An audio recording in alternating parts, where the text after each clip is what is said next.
Itong site na to eh. Okay, malalaman natin, tutulungan ko kayo mga babae. Malalaman natin kung mabilis bang mahanap yung type nyong lalaki. Mabilis o mahirap. Okay? So, kailangan yung sabihin sa akin yung anong klaseng lalaki yung gusto nyong mahanap. At sabihin ko sa inyo kung ilang % yung chance na mahanap nyo siya. Sino sa tingin mo daw ang magsisimulang bigay? Ito na. Sino? Wala na, naturo ka na eh. Okay, Kasi, mabilis lang, hindi madali lang to. Ilang tanong lang to. sige. Yung gusto mong lalaki na talagang yung gusto mo. Huwag ka nang mag-hold back sa klase ng lalaki. Kumbaga, yung gusto mo talaga.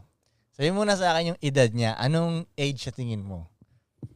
24 to Lapit mo mga 20. yung ano. 24 to mga 28, mga ganun. 24 to 28. Ilan taon ka na ba? 23. 23. 24 to 28.